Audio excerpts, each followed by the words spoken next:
Thank you for tuning in to All About the Girls, the podcast, where your host, me, Jenny Craig Brown, interviews incredible women to learn what powers them, what inspires them, and how they make our world a better place. Let's get to it. All right, everybody, welcome to another incredible episode of All About the Girls, the podcast. We are coming in at a perfect timing with a perfect guest, Stephanie Dorsey, owner and CEO of Willow Blooms and Senior Director of Finance for Town Park.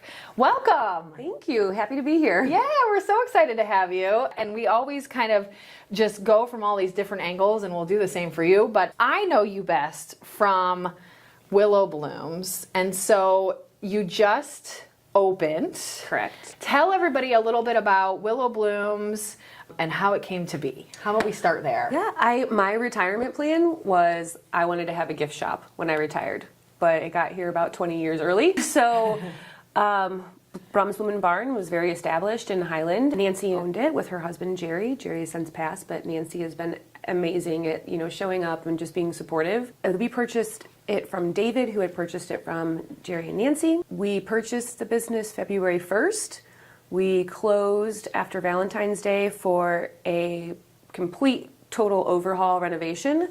It was supposed to take 3 to 4 weeks. Renovations sometimes have delays, so it took quite a bit longer, but we opened our doors May 4th for our grand opening. And it's been fun, definite learning experience. So absolutely. I wanted a gift shop. This one came with flowers, so it was kind of baptism by fire with Valentine's you don't have a background Day. in flowers. Yeah. Okay, yeah. Valentine's Day and then Mother's Day, but yeah. I'm getting better. So my husband runs the day-to-day, and we have a full staff that works, and I'm usually only there on Saturdays since I'm working full-time.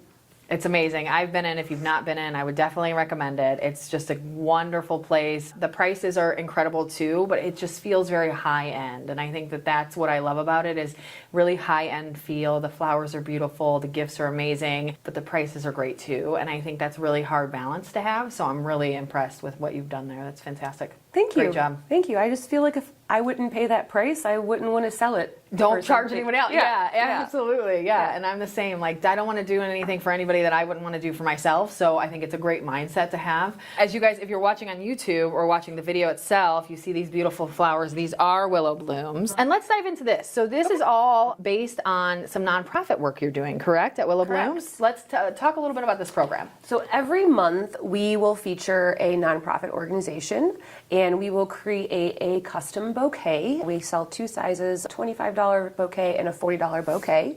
We work with Birdie Design Company, and she makes the picks that are in there. Yep, there's one right here. Yep, so they're a little hidden pick every month, and it usually signifies the ribbon color for that charity. Sure. This one we chose rainbow because Fighting Pretty is about supporting women that are battling all types of cancer.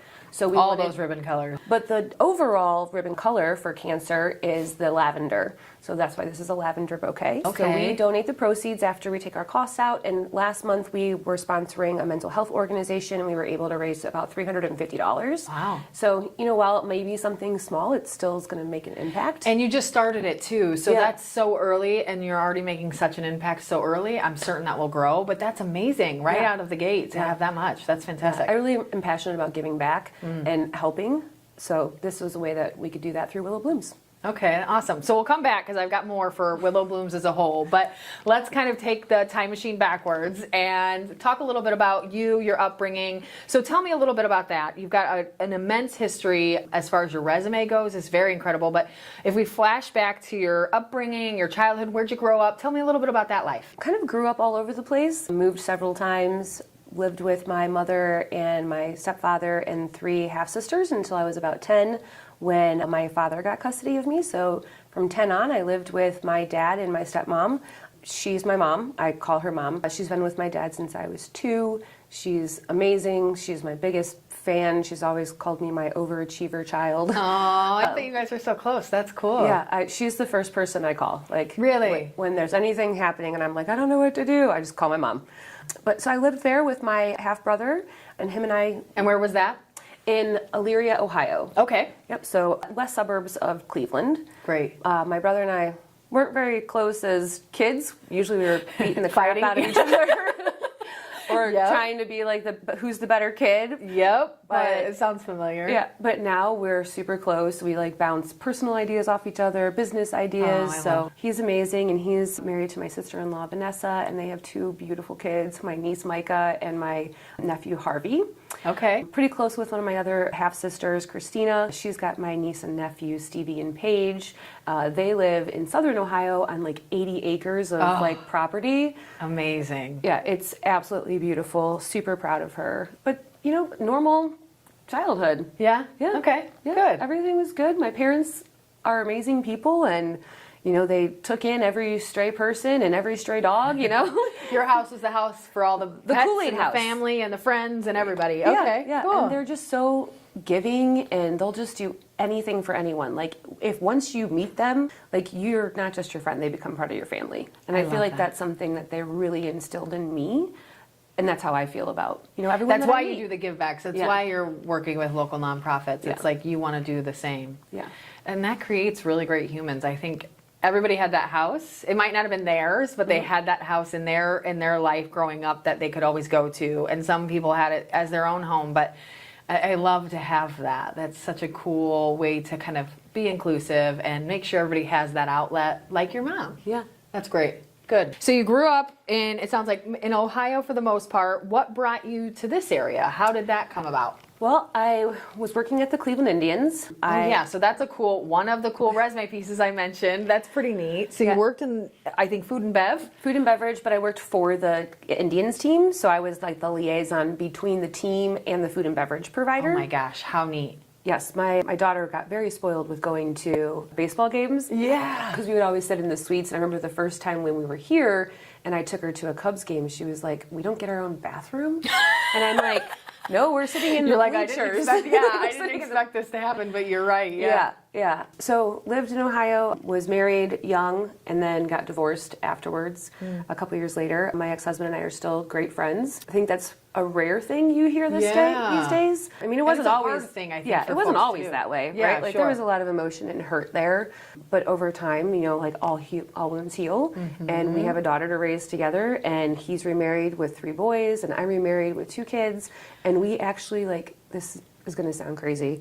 We actually meet for holidays and have vacations together. So that all the kids get to be around each other. Yes. Oh, how cool. I have goosebumps. That's really great and very mature and adult-like for you guys to make that work, even though you're not together. Yeah. Like, then the family still can be a unit. Yes. And that helps so much, I'm certain, on co-parenting and knowing what's happening in all the kiddos' lives, even when they're not under your roof every day and all that stuff. Yeah, that's it's great. wonderful. And it works well, and you guys all have a great time? Yeah. That's fantastic. Yeah, he's a small business owner as well, so Okay. sometimes I'll bounce ideas off of him, you know, like, "Hey, what do you think I should do about this?" Or he'll say, "Hey, I have this beard balm that I really like. You should maybe try to sell it at your shop." Okay. So there's a lot And of what's his small collaboration. business? He owns Railway Barber Shops. Oh, neat. He has one in Avon, Ohio, and one in Vermilion, Ohio. Okay, you said beard cream, and I was like, what is that Yeah. business? Yeah, okay, Yeah. that makes a ton of sense. Neat. Yeah, so, you know, after we got divorced, I was still working at the Indians. He did several tours in Iraq, so, you know, great person, just, you know, was going through a hard time with that. For sure. I moved with my daughter to Grand Rapids, Michigan. Okay. So I was there for 3 years working for the Van Andel Arena, which is where the Grand Rapids Griffiths play from. It's a hockey team. Okay. I didn't know that. Yeah, good call. So, you know, going from a stadium, a baseball stadium, to a hockey arena is a big difference. It's, you know, that's only 10,000 seats opposed to a baseball stadium that's like 40 or 50,000 seats. So I was there for about 6 months, and then I got bored. And I was It's such a difference from what you were doing, Yeah, okay, I fixed it. Like, now what do you want me to do? So I was working for Savor, and, you know, like 6 months later, they made me into a regional director of finance. So I ended up going and traveling a ton. United States, Canada. I spent a ton of time in California, in Texas. But I would go and, you know, be part of the RFP process for us to win a contract. And then we would become the food and beverage service provider there. So I would go from like the beginning, from the RFP process. I would be there if it was a new build. I would be there for the groundbreaking. Wow. So Baylor University's football stadium is probably one of my biggest projects that I did. That's cool, yeah. So I was there. I worked every single game for the first season in the cash room. It was very late nights. I bet. But it was so exciting just getting to go in and like meet new people, be in new places, share my passion, my knowledge with them, and then help them grow. Okay. Yeah, that's really fun. Yeah. A lot of work, probably. A lot of hours. A lot of work, a lot of hours. I think that was working for Savor was probably one of the most personally rewarding positions I've ever had because I got to spend time like with hands-on training, and then you get to see this huge project that you think, how could I ever possibly open a football stadium?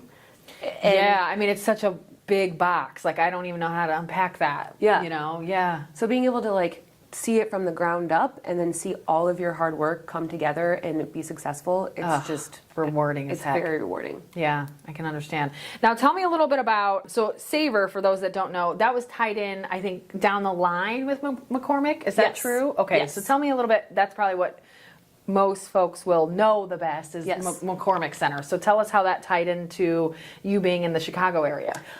So we were having some difficulties there because the director of finance had resigned. So I was helping and then, fixing some issues that were happening. And they were like, can you come here? Can you just be our permanent regional For this finance one director place. for this property?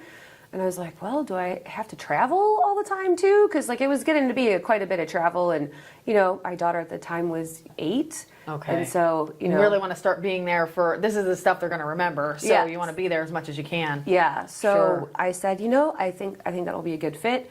So she was still in school, and I moved and lived out of a hotel for like a month and a half. And so we found a place. We rented a place in Orland Park for a year, and then after we knew like everything was a good fit, everything was working, we started looking for houses, and that's how we ended up in St. John. Okay, so now you're in St. John. All of us tend to know and love that spot. It's a great place. It's growing very well. It's growing quickly. It's right on state line, so probably easy to get to Illinois, but also a really great kind of Northwest Indiana spot too, right? Yeah, we're in unincorporated St. John, so we have a Dyer address. But Okay. Yeah, it's kind of weird, but Yeah, same area.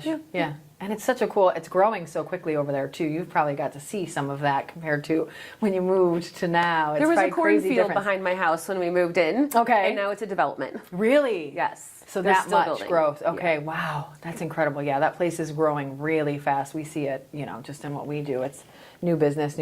Oh, whenever a client has a new location there, whatever it is, it's just a lot of new business happening. Yeah, the preserves is across the street for us. Yes, Like that was okay. cornfields too. So Really? Yeah, you were probably just out in rural area, and now it's all coming up. Yeah, Interesting to watch. it's exciting. I was just going to say, now, do you hate that, or are you really excited? There's some new neighbors. That could be good. That could be scary. For the right person, it's like, yay, there's people. And then for the wrong person, it's like, oh, no, there's all these people.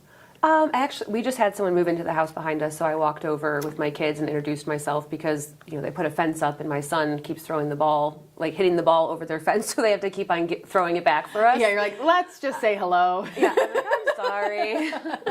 But they're super sweet. The only thing that I'm going to miss is when there wasn't houses back there.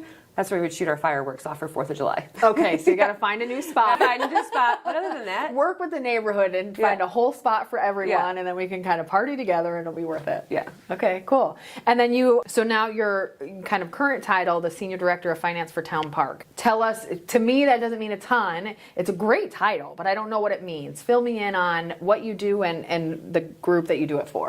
Yeah, so I guess let me back up a little bit to McCormick Place. Oh, sure, yes. When I was the director of finance, I do really well with like incorporating my knowledge into operations to find cost savings and efficiencies. So when I was at McCormick Place, we were incredibly busy.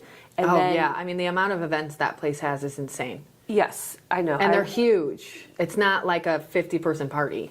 No, I think the biggest event I did was Amazon. And we served, I think, 188,000 meals in 4 days. Oh my gosh. And what was the event? It was Amazon. Like just Amazon there? Amazon like Tech. doing their meetings Yeah. and stuff? Mhm. Oh my gosh. Yeah. And then that was right before COVID happened. Okay. So, we had 1,200 union employees and about 125 managers.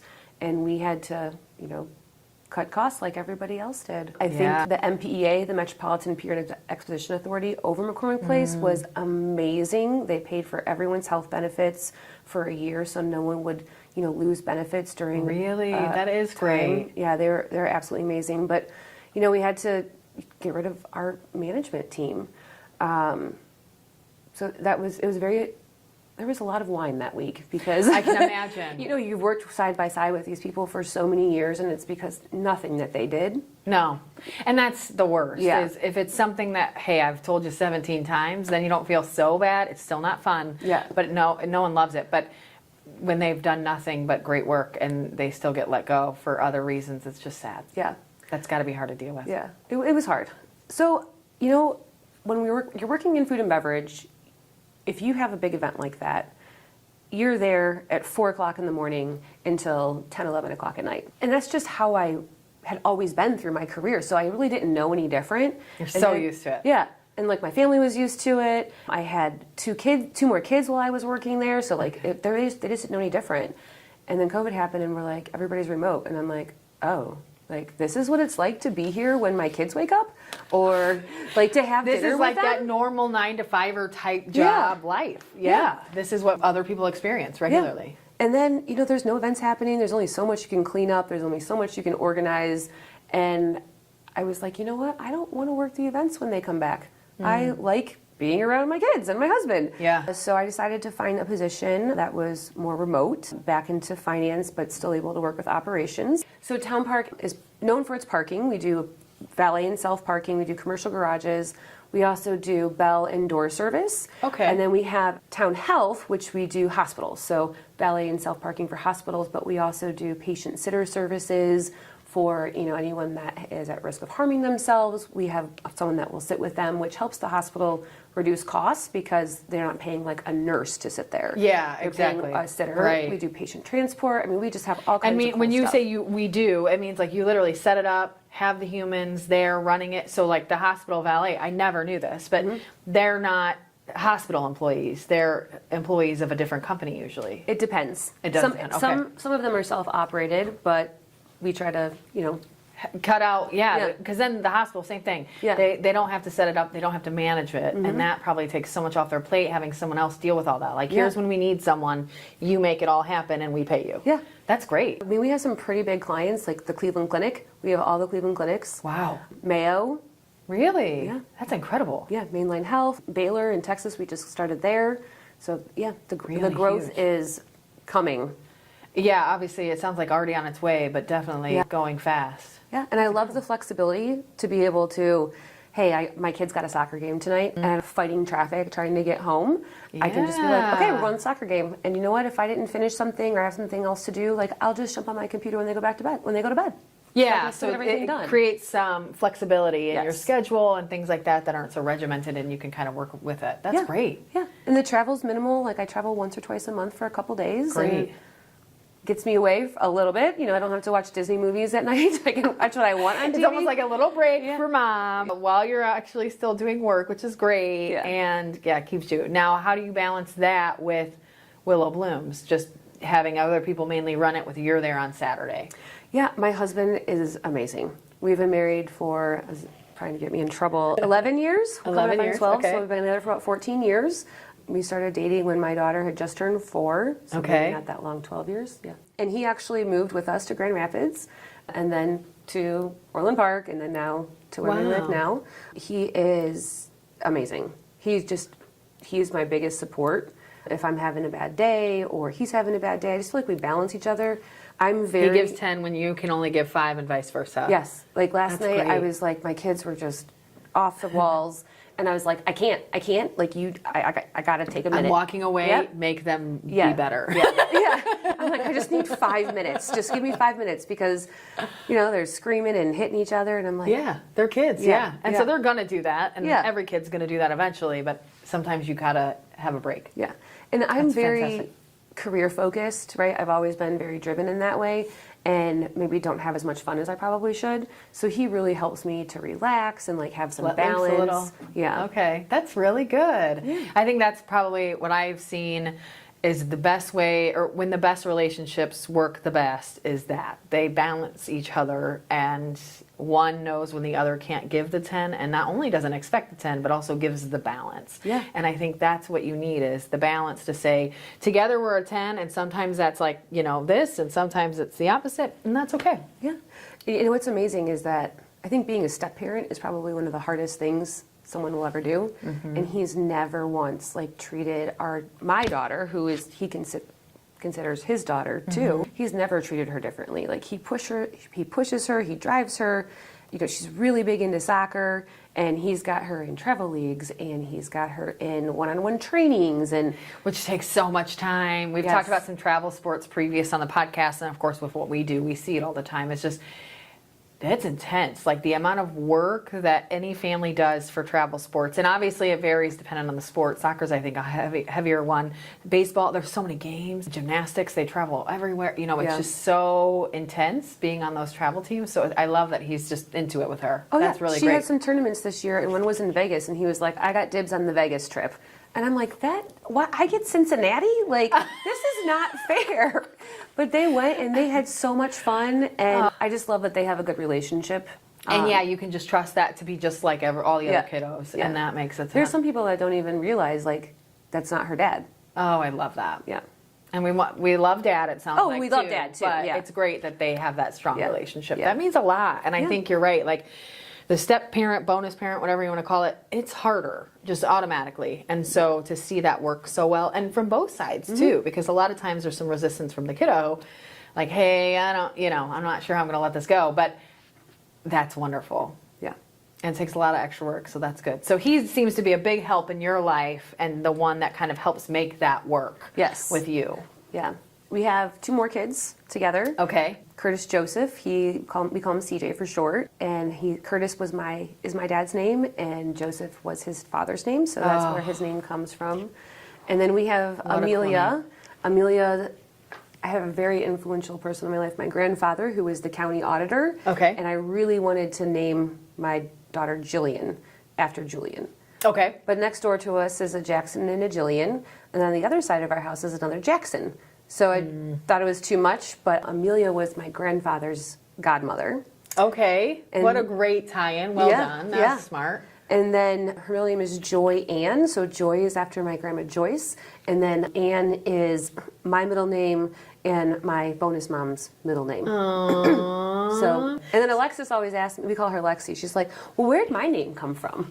And I'm like, well, your grandma had a friend named Alexis, and I thought she was cool, so that's what you got. Sorry. I didn't know what I know now. Okay? Yeah, exactly. That's cool. So you have 3 total between you and him, correct? Yes. So Alexi is 16, almost 17. CJ is 7.5, and Amelia, we call her Millie. She just turned 6. Oh, I love Millie. That's such a great name. Yeah. Okay, cool. So you got the full spectrum. Yes, we're at both ends. We started over. Yeah. And 17 and 6, how do they get along? Is it like mom number 2? Or is it a different relationship? I think it's a different relationship. I think times have changed, right? Like when we were younger, we were the ones that like took care of our younger siblings. That's how it was. Yeah, right? exactly. And now it's like, oh my gosh, I can't. You have to do what now?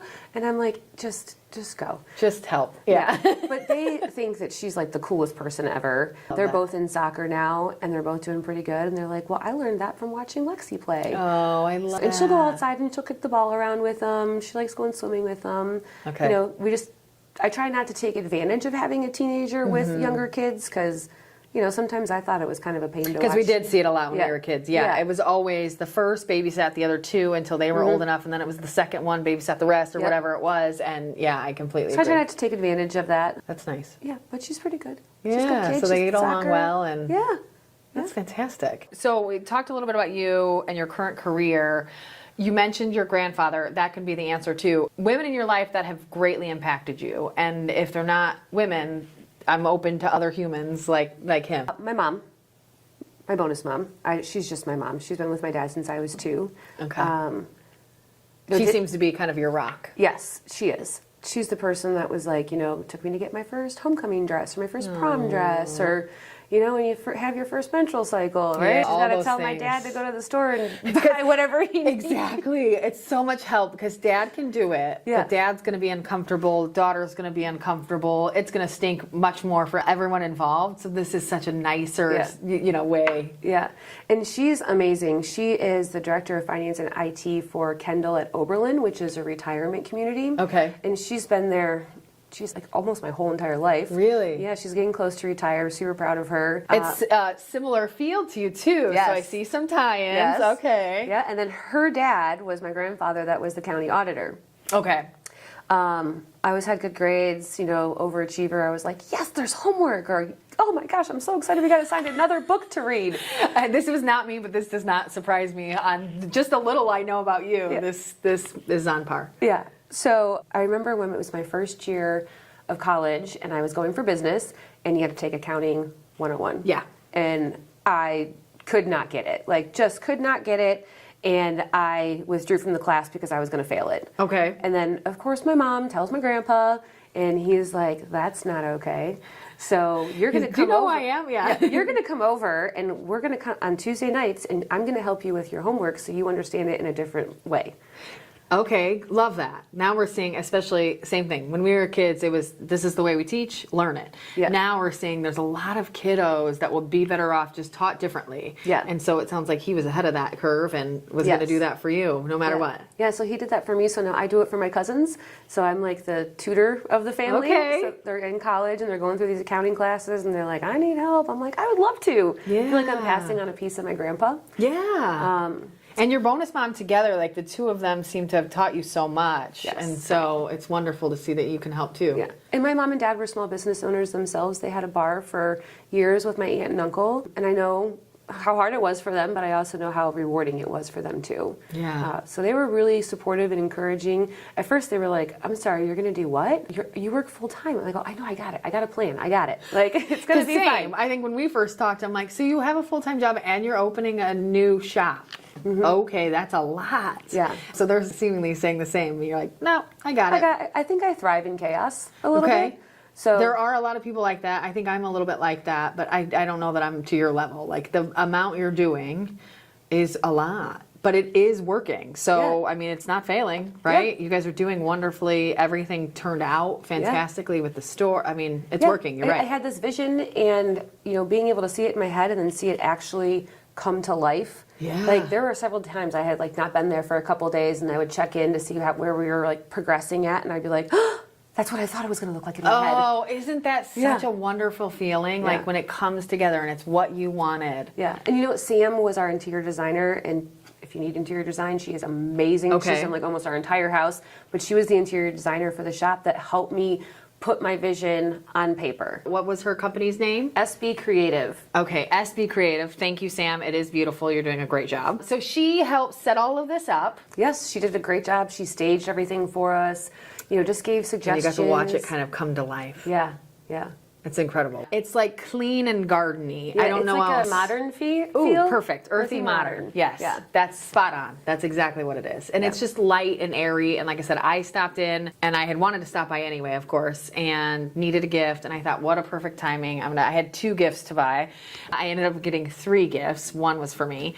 And it was it's a great, fun place. So she did do a wonderful, the layout's fantastic. Yes, she did a beautiful job. It's kind of a balance. We wanted to feel I don't know, Sam's amazing, and she has Pottery Barn style, but I have a Walmart budget sometimes, maybe a Target budget, right? Yeah, absolutely. When you're trying to figure out, what do we do with this popcorn ceiling? It's going to cost thousands and thousands of dollars for us to, fix that.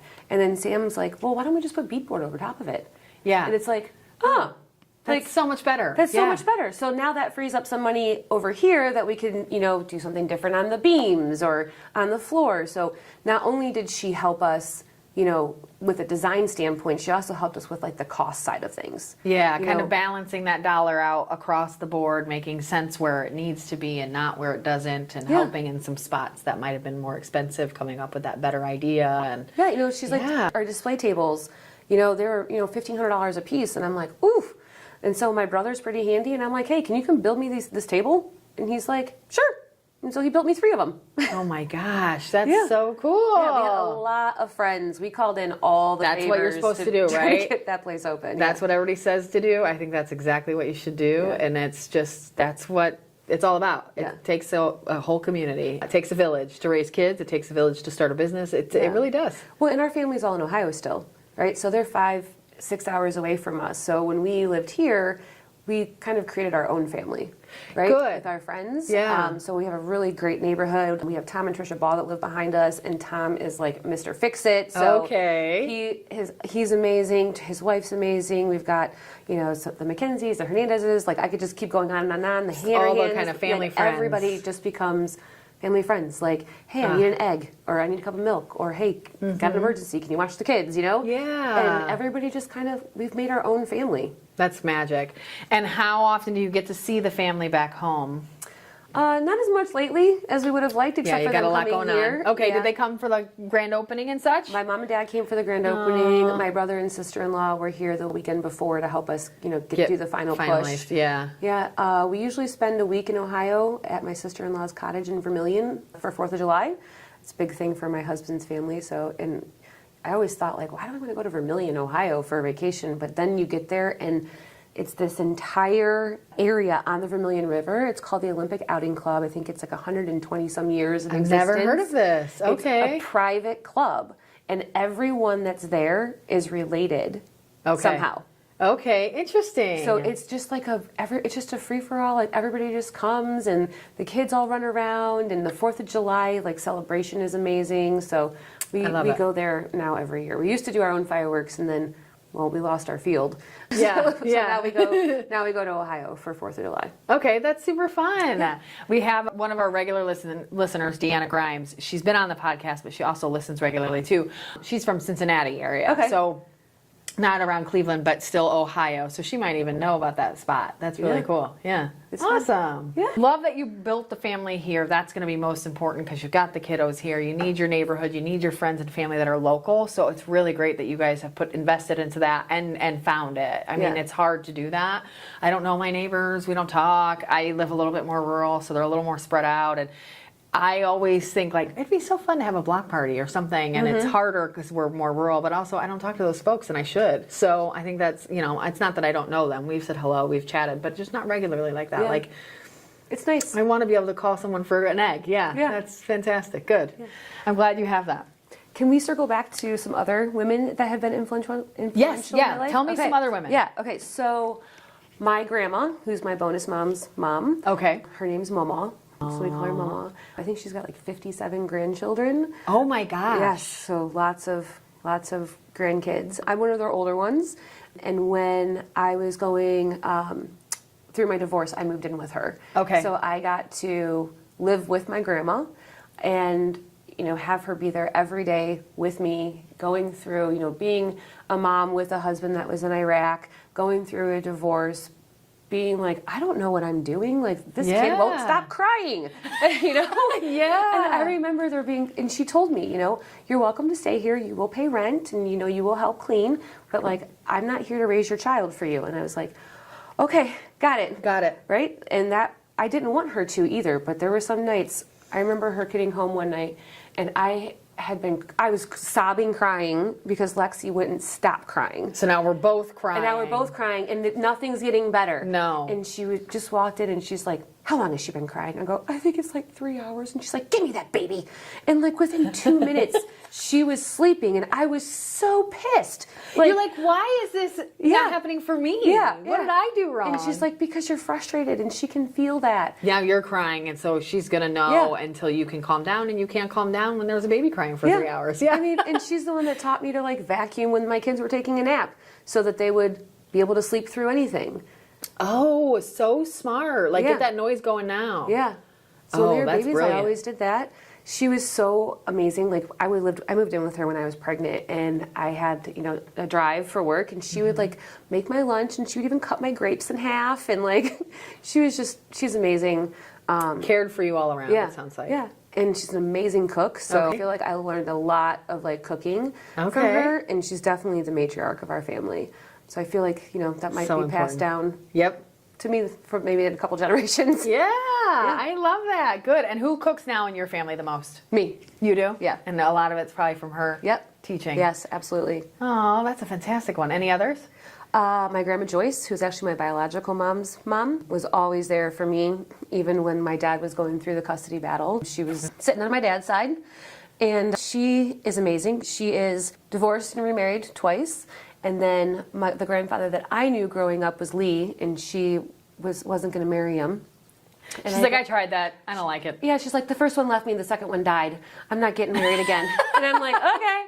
But like, they were always together. So that's who I knew as my grandpa. He did pass, but she had raised 5 kids on her own.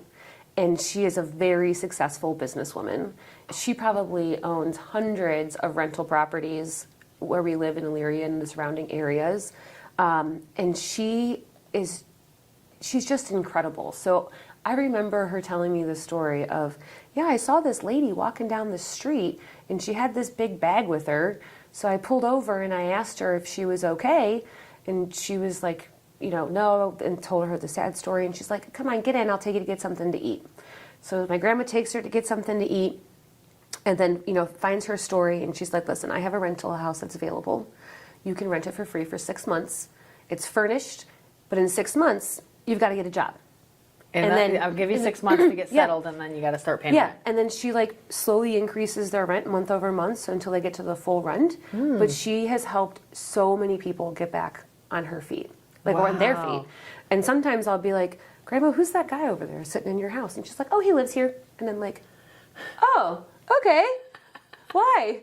Oh, he's going through a divorce and he just needed a place to stay. And I'm like, okay. You go, girl. You go. And she is in her mid-80s, and let me tell you, she is in her 60s still. Okay. Yeah, she just goes and goes. I'll be like, what are you doing today, Grandma? I'm putting in a water heater. Can I call you back? And I'm like, what? Okay, yeah. Good for you, Grandma. Amazing. Yeah. Amazing. Yeah. Okay, so you've got some pretty great women around you. Yeah, I do. So you've kind of told us your journey. How different is your career today? Look at, Willow Blooms as well as Town Park. Are you where you thought you would be, or is it much different? It's much different.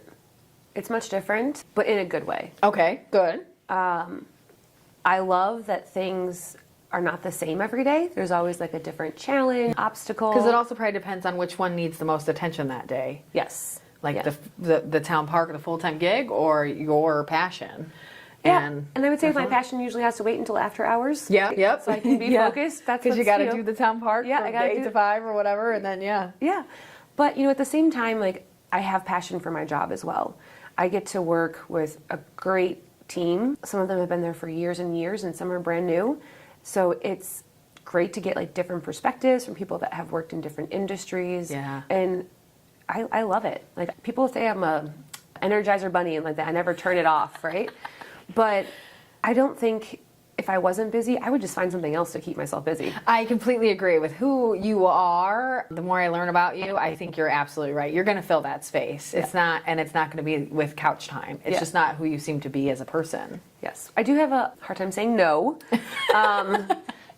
Note for future. Yes, note for future. I had a really hard. We had a foreign exchange student a couple years ago. Oh, his name's Uli, and we were still very close. But I got this email hey, we need somebody to host these kids, and I'm like, we could do that. We've always talked about having more kids or adopting a kid when they're older, and let's see if we can love another kid as much as we love our own. So we had him for a whole school year, and he was incredible. Wow. So that was a different dynamic in our house for a little bit, but I wouldn't change anything. That kid. Yeah, it makes. Yeah, it's great. He was my buddy. We would go walking together, and where was he from? Hamburg, Germany.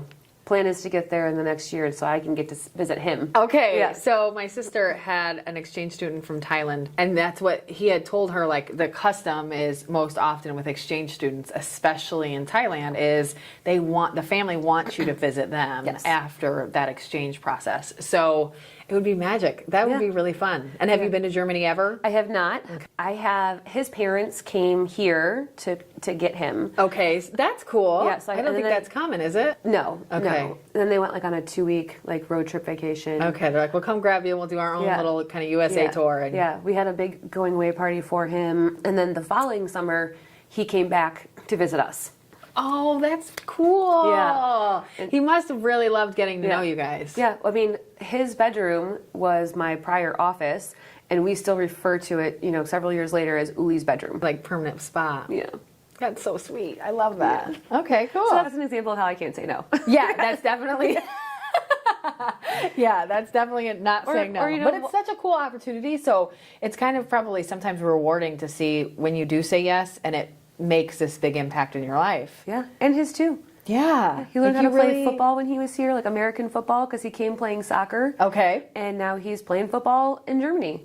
And Wow. loves it. He's a kicker, like he's a running back. He really loves it. He wants to pursue that now. Yeah, you guys made a big impact on his life. Yeah. And my daughter, Lexi, and him, they still like text and stuff. And she considers him, some people were like, I can't believe you're bringing in a teenage boy. And I'm like, well, sometimes at that age. Yeah, that's a tough And it was age. more of like a brother-sister relationship. I can and imagine. She still refers to him as like my big brother. That was the same with my sister's student. He was I think 16 at the time, 16-year-old boy, and my sister had a 17-year-old daughter at the time and a 13 or 14-year-old daughter at the time too. And so, but she thought the same was, are we going to have 3 girls in the house? I don't know if that's a plan. Yeah. And the same was, they had said the same exact thing was, no, we don't really care either way. It's more of that brotherly relationship anyway, because they're under our roof and we're all going to probably argue at points and all of that stuff. So they really wanted to bring in anyone. They didn't care who, and they really wanted to help them kind of get in tune with, school and all of that new stuff. And it was really fun. My husband and I took him to Chicago for a weekend. My sister's not necessarily the city person. It's not her thing. So we took him for the weekend and brought him to like Chicago theater. He's a photographer, so he really he took his camera and just took all these pictures, and we took him, to the top of the Willis Tower and all that stuff. Awesome. So yeah, it's such a cool thing to be able to see the impact that you can make on someone in such a short time. Yeah. Like they're only there for a school year usually. Yeah. Yeah. That's fantastic that you guys did that. Wonderful. Yeah, so, take in German kids, 4 dogs, a cat. Saying yes. Yeah. We're trying to put some better guardrails around saying yes. Yeah. So that's something that I struggle with is I just want to help everybody. Yeah. And sometimes it takes away from like my time or my family's time. So just making sure that I'm like checking myself, which my husband does a great job of that. Like, okay, he'll give you that input like, hey, this person's asking a lot of you who doesn't reciprocate or something like that, where he'll kind of tell you. Yeah. That's really good. He's really good about that. Everybody needs a balance. Yes. That check and balance system. And he really he worries about me being overloaded, right? Yeah. So he does the dishes, he does the laundry, he does the cleaning, he just makes sure that he gets the kids organized for their sports activities, and he manages the shop. So yeah, that's he's got his own full-time gig, and he's doing all of the extra house stuff so that you don't have to, because you've got a full and a half, or really two full-time jobs. Yeah. Plus all of the helping you're doing. Yeah. And he'll tell me hey, you need to slow down. You need to slow down, or you don't always have to say yes. Or why don't you have so-and-so do that instead? And I'm very good. Okay, yeah. He's like, I'll take this. Sarah's taking this. Susie's taking whoever it is. Yeah. Okay, great. I don't know what I'd ever do without him. He is he is my heart and my soul. It's a perfect match, it sounds like. Yeah. That's good. I mean, It's Dorsey, hard it's to not find. always like that, right? Right, yeah, of course. You guys, I'm sure, fight sometimes, don't always get along. Sometimes he's going to be like, you didn't say no. You're going to be like, yeah, too bad, mister. Yeah, I'm not listening to you on this one, but that's okay. I mean, we don't really have knockdown, drag-out fights, and this might be inappropriate, but we'll call it effing in the hallway, where we're walking past each other like, F you, F you, F you. Yeah. I love that. And then we just got to a point where my husband wants an immediate fix to something. If he knows that he upsets me, he just cannot function until it has been corrected. He wants to smooth things over. Yes, and I'm I need I'm pissed. I need to go. You need to walk away. I need to walk away. This is my husband and I, but the flip. He always needs to walk away, and I'm always like, no, we have to fix this now. Yeah, and so we very early in our relationship realized that we had very different approaches to that. So I get 15 minutes. He has to leave me alone for 15 minutes. I get to go to the bedroom or upstairs or on the porch or wherever. Take a walk, whatever. Yeah, and then for me, I am really good about putting my feelings down in a notepad or something on my phone, and then coming back and being not in an accusatory way, I feel like X when you did this. Okay. How can we change that? So. And how did I make you feel when I did that, right? So it's just so much more productive conversation when you've had time to digest. Because then, if not, then it's usually just yelling back and forth and nothing gets accomplished. Because I'm the same. Like I said, my husband wants to walk away and come back calmer, and I'm always like, no, right now. But every time, because we're the same now, I give the time because that's what he needs. but it's better for me too. Yeah. Like it does work better that way. We communicate calmer and it's more of that. Like I feel you made me feel this way when this happened. Yeah. And then it's not your fault. This is how I feel. Right. Yeah. That we had to makes much more productive conversation. We had to set a time limit around it though, right? So he wasn't like sitting around knowing if I'm going to be, how long is it going to take for me to be ready? It makes him really anxious. Yeah. To just sit there and wait. Yeah. So that's why we put a time frame around it. Smart. And it's like, hey, we're going to revisit. Give me some time to breathe and write some things down. You get time to breathe and collect your thoughts too, and then it comes back and we're better people. Yeah. It's a good way to do it. Very smart relationship work happening right here. This is very good. That's a strong relationship. He's very patient with me too. Yeah. And you guys have just realized each other's needs and ways and communication styles, and now you've built a way to address both. Yes. You're different, so here's the way that works for both of our styles. That's smart. I mean, yeah, we've been together for, lived in 4 states together. Moving is never easy, right? But I don't think I could ever see myself not being in Northwest Indiana. Yeah. Okay. You love it here. Yeah, love it. Yeah. Love it. Schools are great. The programs are great. Yeah. I mean, the community is great. Yeah. And now, I mean, my only unlove, not even a hate, of Northwest Indiana is the winter. I'm not a big fan of the winter. And candidly, we've not had it too bad the last couple years. You need to knock on some wood I know, now. literally. Carson's so mad. We're knocking on the table. But I think you're right. The community is bar none the best I've ever been in. Obviously, I have people that are kind of spread out throughout the whole U.S. that I would love to be around more. But this area, it's just really nice. We've got hiking trails and the dunes and the parks and all of that nice greenery, but we also have the city very close, and you can have that balance. So I completely agree. It's a great spot. Yeah, we're here for good. Good. I love that. So I think you've touched on a couple of these maybe lightly. Any big obstacles or adversity in your life that you've had to overcome? What are some of those hard moments that you've had to overcome, and how did you do it? I'd say getting divorced was very difficult. Yeah. Like you said, there was still a lot of, you guys have grown to have a great relationship, but like you said, it's still hard. Yeah, at that age, being a single mom, I was 25 and a single mom. 25? Okay, yeah, that's really young. Yeah. It's hard to be on your own. Yeah, but I did. I made it work. I wasn't going to, not give my daughter the life I wanted to, so I just worked harder and, made it work. I think one of the other obstacles I had were when my husband and I were trying to get pregnant. We were having some difficulties, and it took us 4 years to get pregnant with our son. So we ended up doing IVF, and that's something like a lot of people don't talk about. They don't. I know a couple friends. We've touched on it lightly on this podcast previously. Elizabeth Marks Chamberlain, and that's not her name anymore. She's remarried, so apologies. But she talked about it in her on stage, All About the Girls speech, and it was really touching. And I have a friend that went through the same thing, so it was a great connection for her. But you're right, people don't talk about the journey, and it seems, I think a lot of people assume that's a very high class thing, like, oh, you're so lucky to get to do that, and they don't think about all of the hardships that come with it, and the journey that it is really, it's tough. It was very hard. Just, you're pumping your body full of hormones, so you're going to be a complete different human. Oh, we almost got divorced over a garbage can liner once. Okay, tell me more. I came home from work and we had this stainless steel garbage can where you had to put the bag in and then wrap it around the plastic thing before you put the lid in. Mm-hmm. And I came home. Or else it falls directly in. Yeah, and I came home, but the bag was outside of it. And I was like, you don't care about our family. You don't know how important it is to me for the garbage can liner to be in the right way. And he was just don't understand me. Yeah, and he was just like, okay. I won't ever put the garbage can liner in wrong again. And I'm like, ah. And then 20 minutes later, he's like, that was about a trash can bag, right? And I was like, shut up, I don't talk about it. We're moving on, okay? We're moving on. The hormone swings that's so hard already. Yeah. And it's a very sensitive subject. You guys are trying to conceive, so it feels like a failure if it doesn't work, and now you're feeling failure-ish with crazy amount of different hormones, through your body. That's just a really hard thing to navigate. 4 years. So think about how many times that failed. It was because we progressively got more and more aggressive. And it was just when we moved from Grand Rapids to Chicago, I told him, I was like, I need 6 months. I got to get this job under control. I got to get these hormones out of my body. Yeah. And then we'll try again. And thankfully the first time did work for our son. But But man, did I gain so much weight. Like I gained 66 pounds when I was pregnant with him. Yeah.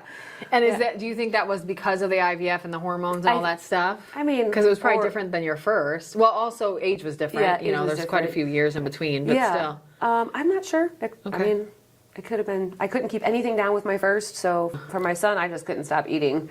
I mean, I was so. And daughter and son too. So a lot of times, the sex of the baby, I think, changes. You're affected differently. Yes, I was so. Look, I'm saying I don't have any kids. I'm just saying these things that I've learned. I was so large, I could not walk the campus at McCormick Place. So they got me a little electric scooter. Oh, honey. Buzz around in it. I mean, amen for them and making it work, but man, that feels probably rough. That's a rough time. Yeah. And then, you know, it took us 4 years with our son, so as soon as we we saved and scrounged money to be able to afford it. It's not cheap. Our insurance can cover anything. It usually won't, Yeah. And I mean, we just saved and ate a lot of macaroni and cheese and kept everything skimpy and didn't buy new clothes, didn't go on vacations, right? We just tried That was your goal. To have another one. And then Amelia and CJ are 17 months apart because when we went in for the second round, it worked again. Oh my gosh. But there are so many people that it doesn't work for. It's a really hard journey. I completely agree. It is really hard. It's a great example of adversity. I can't. The hurt and the pain that we both felt going through that, every month, every month. We're not pregnant. Okay, let's try this month. Okay, I'm not pregnant again. And you just go through that. And I think it was good for us to take that 6-month break. So sometimes you get so focused on you want to have a baby, and it's right here in your face, and you can't see anything else. So Absolutely. I think we had to both take a step back from that to refocus on us before we could, go back to trying again. And I wonder if that's why it worked. How fast after you took the 6 months off did it work? First time. See, I wonder, it's almost like the baby crying because you're crying. Mm-hmm. It's like your body just knows you're so hyped up about it that the stress of that is hurting you versus helping you. Yes. And then when you finally relax, I have a friend that same thing, had one kid, wanted to have more. They were told they would never have more children. So she started foster care. So they were foster parenting a couple children here and there, depending on, the stay and everything depended on the need for the kiddo at the time. And she got pregnant with her next one. And then same thing, I think her second and third are 14 months apart. So it was just boom, one right after the other. And then, okay, well, there you go, honey. But it was, I think, there's 10 or 12 years between her oldest and her second. Yeah. So yeah, it's just, there was a huge gap and it was really a struggle for them. And then just boom. Yeah. And I think it was they had started fostering and they had really calmed down and let go of that, of having their own, because they had all these great foster kids and they were really enjoying that process. And I think you're right. It calmed them and relaxed them and got them in a really great mental state, and then everything happened. Yeah. Our neighbors did IVF and they have twins. And then I think 9 years later, she got pregnant naturally. Really? Yeah. It's Crazy. so interesting, yeah. And there's so many factors at play. Your health and how your mental health, your physical health, how all of those things. It's just what you have on your plate and your stress levels and everything. Yeah, and people would always ask me oh, you and Jeff have been married for X number of years. When are you going to have a baby? And I'm like, can we just not talk about my ovaries, please? Isn't that's people don't understand what you're going through because they don't talk about it. No, and that's the issue. I struggled with that on the opposite end. I've never wanted kids. I don't know if it was being the middle child growing up, if it was I babysat a lot when I was younger for really rambunctious. They weren't bad. They were just extra kiddos. I was babysitting 3 kids when I was 16. Of course I don't want kids. Who would? And it was all day. While the summer breaks, I would babysit these 3 kiddos and it was just too much I don't know, but I've never wanted kids. But it's interesting who thinks they should have an opinion in that and the opinions you get from it. How many random people at a networking event would be so you don't have any kids? I'm like, no. And they're like, so you're going to have them, right? No, and you're why does that no, I don't plan to. Oh, you'll change your mind. Why is it any of your business if I change my mind or not?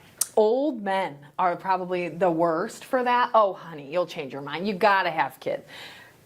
Yeah, why do we have to talk about my ovaries? Like, Yeah. why is this a conversation? Like, my choice on whether I am going to birth a child is none of your business. Yeah. If I've said I don't want any kids, let's just leave it Be at respectful of that. Yeah, like, Yeah. why do you have to try to change my mind? Why does that affect you whatsoever? You're not my parents. Yeah. You're not my siblings. You're not related to me whatsoever. It's none of your damn business, honestly. Yeah, I know. I mean, we're good. We don't want any Yeah. more, and we have taken precautions against that. But you know what I Yeah, mean? exactly. We are very blessed. Our kids are very different. We have to, pivot how we parent each one because they react differently. Okay, that you know that already, and you already have done it. Yeah, it's my son is like, tall and lanky and very emotional. Like he gets really upset if you yell at him. Like he will cry and go run in his room. So for him, it's like, okay, we're going to sit down and have a conversation, and this is not okay. And how are you going to do it differently next time? Because he does better with that. Yeah, and then my Okay. youngest, you just got to yell at her and put her in timeout, and then she's fine. Interesting. Yeah. And that's so good to learn because I'm trying to learn that for our team constantly is everybody needs different input. And if you yell at one, they crawl in a hole and they get in what we call F-up mode, which means just they're in such an anxious mode that they just mess up this next 6 things because they messed up the one and you yelled at them. Yeah. And then some, they need to be yelled at or they're never going to, they need more of the stern. I don't want to yell at anyone, but And the mom they voice. need more of, the stern push because that's how they react better. I'm probably somewhere in the middle, but our team, we find everyone is so different, and it's really hard to learn that because it's not something people converse about regularly, and a lot of people don't even know that about themselves. So to know that about the team is really hard. Yeah. For kiddos, it's just so important, but it's really tough to learn. Yeah. I wouldn't change any of it though. They're my whole world. It's perfect. Yeah. Well, not perfect, but As perfect as Perfectly perfect can be. imperfect. Yeah, there we go. Perfectly imperfect. Well said. I love that. Good. So we've touched on this too a couple times. Work, life, the relationship between the two. How do you make it all work? How do you create some sort of balance? If you can use that word, I always kind of air quote that word. Are you always on? You had mentioned a couple times like you're very career oriented, but you also have talked a lot about your kids and the relationship and the time that you've been trying to make for them. How do you do that? I mean, some days not well. I love that statement. Okay. Amen. Write it down. Some days I don't do it well. I think it's about, for me, when I'm finished working with Town Park for the day, because I work at home, I'm so accessible. Like if someone were to call me and be like, hey, can you look at this performa for me really quick? I'd be like, yeah, sure, let me go back to my computer. It's right around the corner.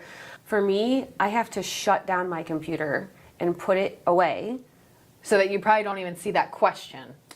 Well, I'll get it on my phone, but I learned how to silence my notifications recently. Okay, so you like, can do that sometimes too. It's done. Like I need to say, okay, it's done. This is time for my family, and me shutting my computer down, I think like makes me shut down that part of like my life. That's your leaving the office. Yeah, that's my leaving sort of the office. mentality. Yeah. And working from home is amazing, but it does have some challenges, right? Because it is so easy to just be like, let me just fix that really quick. Or, Oh my gosh, yeah. let me just check my email before I go to bed or something. So I'm just... And for the wrong person or a different person, I suppose, it's almost the opposite. So we see, like for people like you, it's the problem of not turning it off ever. And then for other people, it's hard to turn it on. Yeah. And it sounds like for you, it's harder to turn it off. Yeah.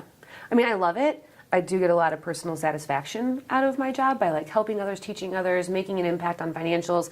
Like I would much rather talk about financials than talk about myself. Hence why today was a little nerve-wracking for you, but you've done so well. Thank you. But I think you just have to turn it off. Okay. And there's this quote that people say all the time, like, we're not saving lives here, right? So if there's an emergency... Yeah, we're not curing, we always say we're not curing cancer. Yeah. We're parking cars backwards. Like, Right. that's what we're doing at Town Park. And, I love my time with them. I love making an impact. But I also think that the dynamic of Town Park has been changing a lot, too, because we just got a new CEO in, and she's a badass. Like, Okay. She's amazing. And... it was a grind before that, right? Sure. And now she's like, I don't want you to work till 8 o'clock at night. Like, we got to figure out how we can, build this team up so you guys have a better balance. So in the last 6 months, my balance has gotten a lot better because we have the support structure that we need as we continue to grow. And those like-minded people that are trying to set it up that way too, that's really important. Good. Yeah, she's Very good. amazing. Oh, that's fantastic. Yeah.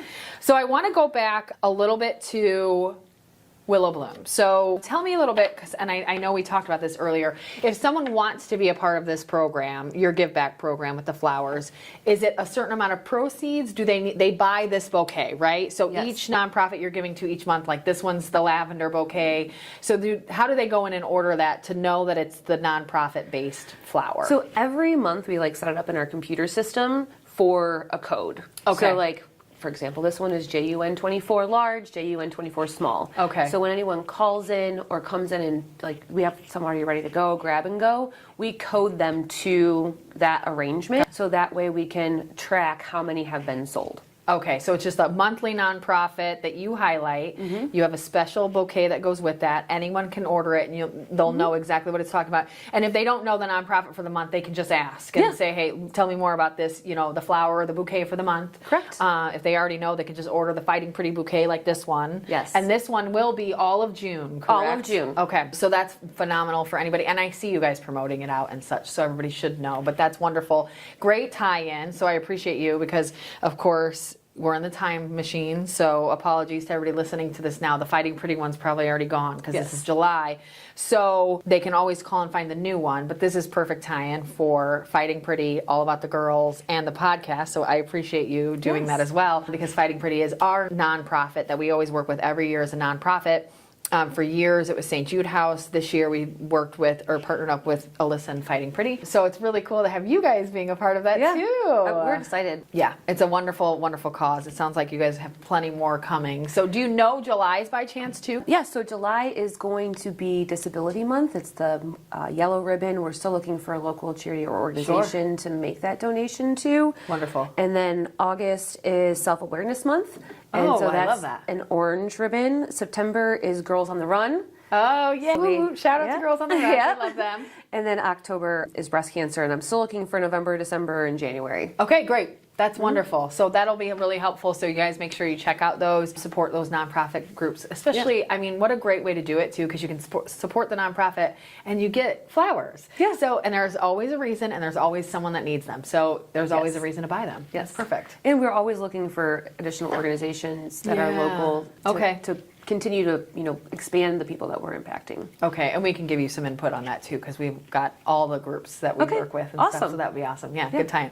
So you brought a gift, so first of all, thank you so much. You're welcome. But I want to go through this because, again, it's number one, items from your shop, and number two, I'm going to try to get this open. Number two, it's some women-owned businesses as well. So that's what we're here for. That's what we're all about. And we want to shout them out any way we can. So if you're not on the video, you probably should be so that you can see this beautiful package. But either way, we'll talk through them too. Okay, so first up, it looks like a sign, like a yard sign.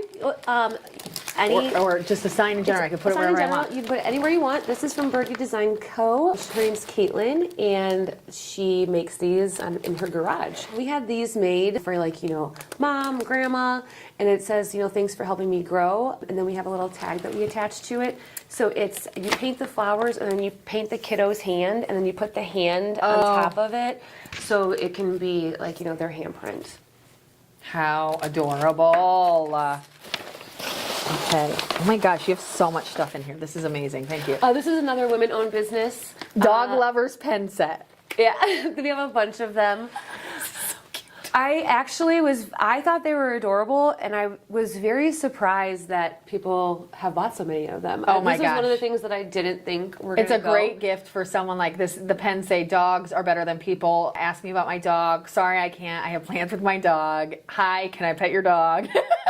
And dogs are cheaper than therapy. Yep. I mean, isn't that the truth? Yes. I love that. We had 4 dogs, so that was literally the first section I filled up in the store was the dog section. Okay. Look, Carson's having a heart attack with his tissue paper. He's like, it's going to be so loud. So Coffee Cup says, being a functional adult every day seems a bit excessive. I love this. Yes, also another women-owned company. I think she's in Evansville. Okay.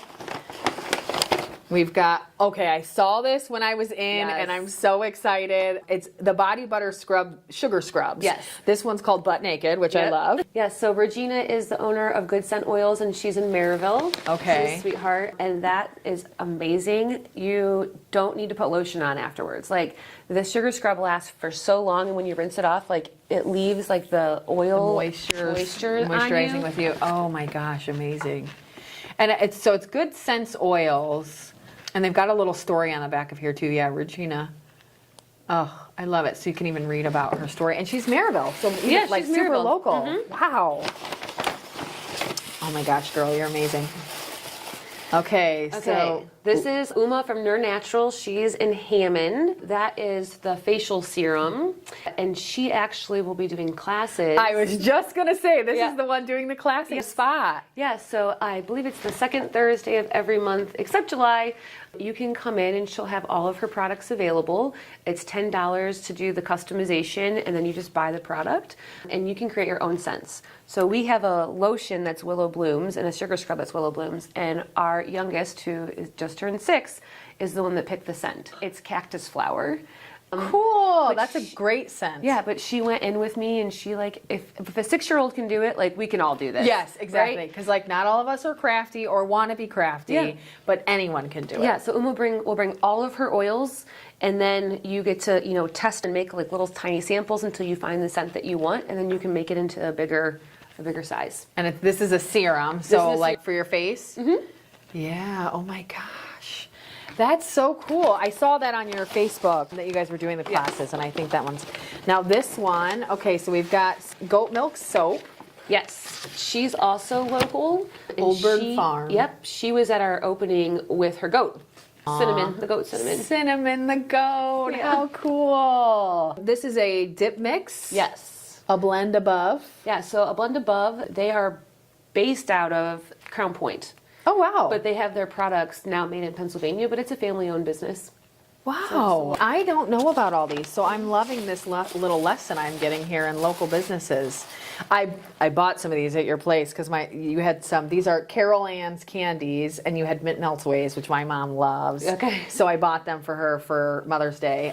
So this is Cedar Lake. This is Cedar Lake, yes. Okay, so same thing, women-owned and local-owned. I didn't know about these guys until I came to your shop. So it's such an opportunity for all of these local vendors. Same thing. I mean, vice versa. They should all share, just because it's hard to find everybody. And so when you can bring them into each other's spaces, it helps a ton. Yeah, I'm not saying everything in the shop is local or women, but this one is. all of this stuff is. Yeah, this is a ton of stuff. Yeah. So thank you. But also, how great to have such a collection of women-owned companies. This one we know well. So this is a candle. Oh, I don't know this scent, though. Sangria. Oh, that smells glorious. Creme de la Crop. In Valpo. Yep. So she's been on the podcast. We know Leanne well.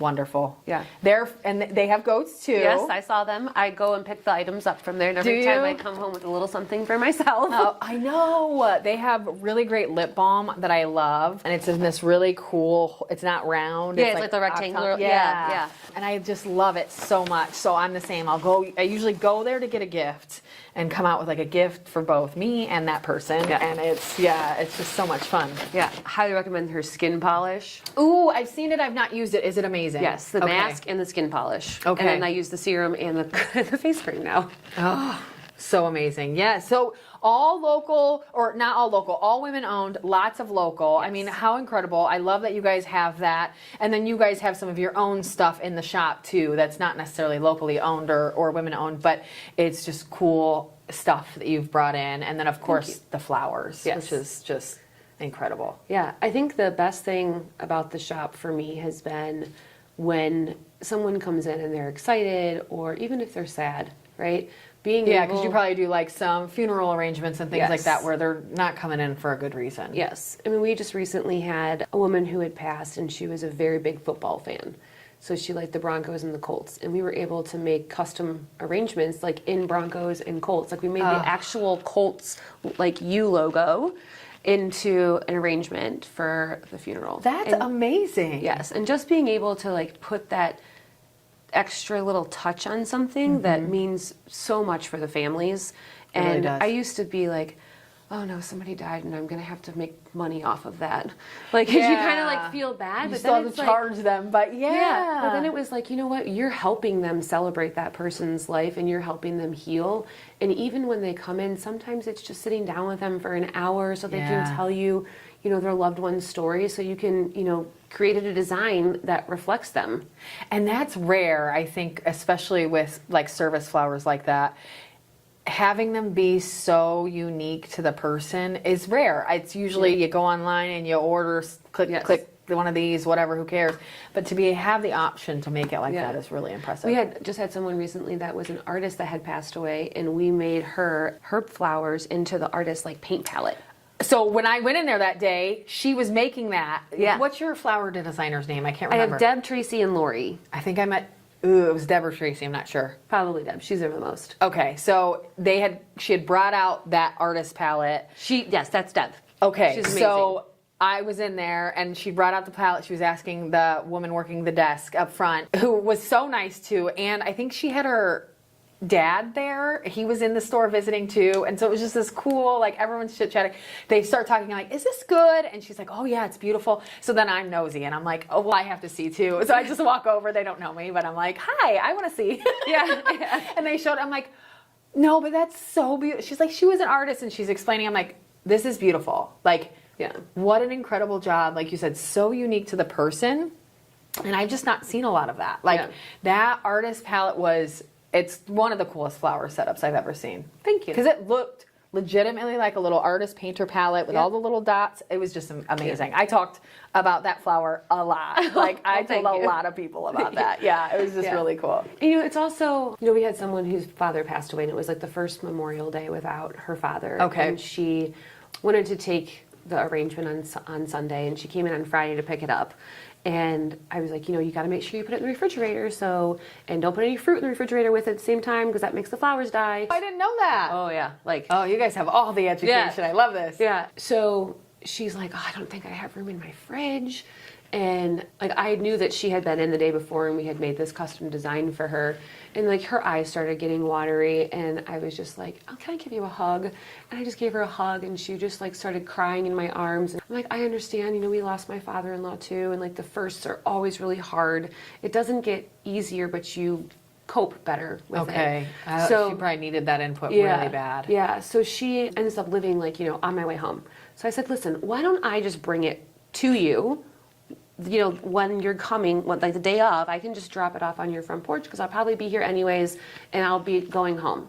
And she was like, oh, is there like an additional delivery charge? And I'm like, I'm literally passing your house. I'm just hoping you like get through it. Kind thing. So there's been those like amazing moments. There's been also why did I order this picture and I got this instead? We just had this happen for Mother's Day and I'm 99% sure the delivery driver, the arrangement had fallen over and like I was embarrassed. I'm like, okay, like I'm remaking that. I'm making it myself. I'm like doubling the value of it. Because nothing can be perfect, but I think when you can react that way and help someone fix the problem, the outcome is 10 times better. Yeah, I mean, we fixed a lot of problems. This is just like one of the nicest ones that we've fixed, right? So my daughter had a soccer practice or something, and so I was like, this is what happened. I need you to go deliver this arrangement for me. And so the next day, like she sent me an email like, thank you so much. It's beautiful. It really means a lot to me. And then the day after that, I got an edible arrangement sent to the shop for me. That's so nice. I know. And the card said, like, I'm not a stalker, but I just want you to know how much I appreciate you going above and beyond. And I'm sure you lost money on that, which we did.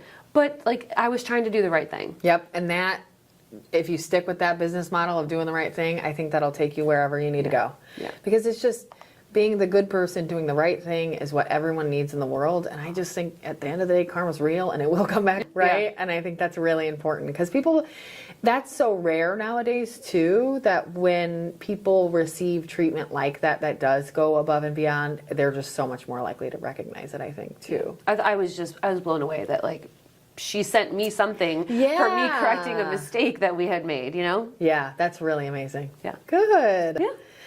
So everyone, if you haven't, please, Willow Blooms, get there. Yes. It's 45th Street in Highlands, Indiana. And so that's right off of, what is that 45th Street, the main road? It's 41 and 45th. 41 and 45th. Yeah, That's so what right it by was, 41. Butterfingers. Yeah, and right down from like the Alexis dealerships and Rillios. stuff. Yep. It's a great spot. Go there. It's beautiful and I love it. Thank you. And thank you for all of these wonderful fun Yeah. items. I'm so excited. Okay, so are you ready for quick response questions? Yes, I'm ready. Okay, here we go. Everybody knows the drill. 5 seconds to answer or you get buzzed by the Okay. annoying buzzer. If you had to change your name, what would you change it to? Samantha. Oh, you had one. That was good. What has been your favorite age so far? Now. Now? Yeah. Okay. What's your current age, can I ask? 41. That's what I thought. I thought we were the same age, but I couldn't remember. If you could be one Disney character for a day, who would it be? Ariel. Ooh, that was fast, and I my love favorite. that answer. You're boarding an airplane right now. Where is it going? Germany. Oh, that makes my heart happy. What is your favorite article of clothing that you own? Leggings. Yep, same. Breakfast, food, or dessert? Breakfast. Tropical vacation or mountains? Tropical. Are you usually early, late, or right on time? Depends if I have my children with me or not. If it's up to them, late. If it's up to them, late. If not, I'm usually a little bit early. Okay. Do you prefer to receive or give gifts? Give. Yeah, that I could have called that. That's who you are. What is your least favorite chore to do around the house? Baseboards. Ooh, that's a good one. I don't think anyone's brought that up, but that's a great answer. If you had free tickets to any concert, who would it be for? Living or dead? We've appended that. Hamilton? Can I do a Broadway Yeah, instead? you can do Broadway. I've for seen sure. it twice, but I think I'd like to see it again. Yeah? Okay. I've not seen it and I need to go. Like, it seems right up my alley. My husband buys me the Chicago Broadway pass, and so you get 6 shows, and then you get discounts on other shows. So my kids have seen several of them. That's Yeah. great. I try to take one kid to like a show, so I just took Amelia to see Peter Pan. Oh, I'm taking good. CJ to see Back to the Future. Okay. Yeah. So Good shows, too. Yeah. Yeah, good choice. I love that. What is one thing that you need to sleep? A fan, a weighted blanket, anything like that? I have a ceiling fan and a Dyson fan on Gotta me. have the both. Yeah. Okay. With a blanket. Okay. Doesn't matter. I have to have a blanket. I have to have something covering me. A sheet's not enough. It has to be a blanket. I'm the same. I don't want to have anything less than a blanket, so I like it a little cooler so I Yeah. can have the blanket. Yeah. And like not touching anything. I'm not like a snuggler cuddler at night. I just Okay. get too hot. Yeah. And then I usually have like a dog laying above my head and like one between my legs or on my feet. And half the time my kids are ninjas at night and they climb in bed. Yeah. So So it's you've just got like this I'm just smorgasbord. just don't touch me. Just Give me leave my alone. own space. Yeah. Okay, that's fair. Do you prefer watching shows week by week or binging? Binge. Me too. Do you cannonball or toe dip into a cold pool? Toe dip. What's your go-to karaoke song? Oh, so my dad and I have a karaoke song that we always sing. My Kid Rock and Sheryl Crow called The Pitcher. That's a great one. And I love that you sing it together. Yeah, it's kind of weird. Like I was like, oh, Dad, this is like a love song, but like. But it's so cute. But he always says like there's a part in it that's like you can come back home. Yeah. And so he always looks at me and he's like, you can come back home. So it's our thing. How sweet is that? What mythical creature could you believe is real? Unicorn. Yes. Me too. Unicorn, Loch Ness, both are good for me. Mm-hmm. I want them to be real. Yeah, me too. I love it. See, you did it. Yeah. Look at that. It wasn't as hard as I thought it was going to be. No, yeah, it was right? great. That was because you're good. amazing. Thank you. I appreciate that. I don't know if I agree, but I appreciate it. Anything that we didn't touch on that you would like to touch on? Anything that we didn't bring up? Anything that you want to mention? We talked a little bit about like struggles, right? I think in a career standpoint, primarily food and beverage hospitality is like a white man business, right? So for me, I had to move several times to be able to move up and grow. And at McCormick Place, I was like the youngest AGM that had ever been there or in my entire company. So when you talk about like how there is a ceiling there still is. Right? But I think women are getting better about supporting each other. Yes. Instead of it being like a challenge, like who's going to be better. I think people are doing better about supporting each other. But then it's not a competition against me and you. It's Yeah. us against the world. Yeah. And I want people to think of that way more. And I feel like sometimes I am like very driven, I am very successful. I think sometimes that's intimidating to people, but it's just like, that's just who I am. Like I can't change like those things. And you shouldn't. The world needs that. Yeah. They need you and they need that personality. Yeah. I think sometimes it's like, okay, yeah, she's great and she's successful, but like, just take a minute and like have a conversation with me and like get to know me for me. Like, this isn't like, I work really hard to be able to have, you know, willow blooms and my kids and like, while working a full-time job and Yeah. making your dream happen Yeah. while you're still doing all the things that will make it happen. Yeah. That's really hard. Yeah. And a lot of people would just say, well, I just don't get my dream then. Yeah. And you're the person that said, I'm going to make it happen anyway. yeah, I just don't sleep very much. Yeah. Yeah. And it's hard work, and I think that's a lot of folks assume either the hard work doesn't happen or, oh, it's just not hard for you. That would be hard in my life, but not in yours. And that's not the case. It's really hard for you too, and you still figure out ways to make it work and figure out, and this is really important, I'm finding this out now, really important to, you know, you got to figure out how to make it work, but really important to figure out how to work and keep your sanity, right? Yes. You all have to have those outlets. I don't care if you meditate or you have a glass of wine with your friends or you sleep in one day or you spend time with the family. Whatever you do that gives you your off moment, that keeps your sanity, we also have to work that in, and it's really hard. Yeah. And I think people, I agree, I think your statement of just have a conversation with me first is wonderful. And if you have a dream and you need some advice or something, like, I'll give it. Yeah. Yeah, just like, and that's why I love this podcast, honestly, because I get to talk to all these women who give me tons of learned lessons throughout time. They've taught me things, given me advice on things, just quotes they've said have stuck with me.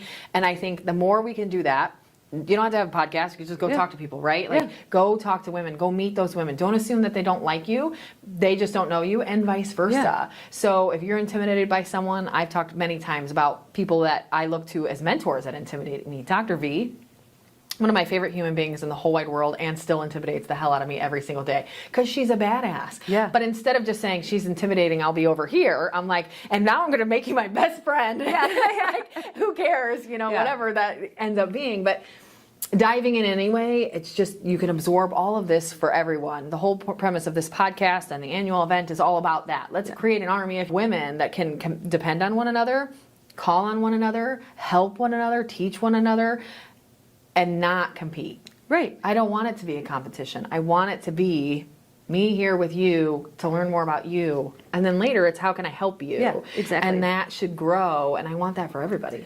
Yeah, I actually had one of our vendors, I won't mention them by name, called last week and was like, you know, I really don't understand how to cost my product out. And I'm like, okay. And she's like, and I know you're really good with numbers. Like, would you mind sitting down with me and helping me figure that out? And I was like, absolutely. Like, yeah, well, I'll meet you. We'll have a margarita and we'll figure it out together. That's what it's about. Yeah. Because then she's better off. And then when she brings her products to your spot, they'll sell better because they're set up well. Yeah. So you're better off. And everyone wins. There's no loser in that. Yeah. And I think that happens so often. There's so many things where we assume, well, if I give you the goods, then I don't have them. It's not the case. Yeah. You're still just as smart as you were. You're not giving it away for free and it leaves your brain. Yeah. And so you helping that person helps everybody. It helps them, it helps you, and it helps our community of women that we're trying to build be successful. Yeah. And it helps break some of those ceilings. Yes. Yeah. I love that. Well done. Thank you. All right, everybody, you've met her here first, maybe. I don't know. A lot of people know her, but Stephanie, you have been an absolute blast to have on the podcast. How do people connect with you, connect with Willow Blooms, find you online, all that good stuff? Yeah, willowblooms.com, and we are on Instagram and Facebook with willowblooms NWI. Or come to the Perfect. shop. Or that's the main goal. Just go to the shop. It's Yes. magical. If you're swinging by, if you're close in the area, I stopped by the first time because it was close by me, and I was like, here's my chance. Take that chance. It is amazing. You will absolutely love it. So thanks for being here. Thanks for having me. And we'll catch you guys again next month. Have a great one.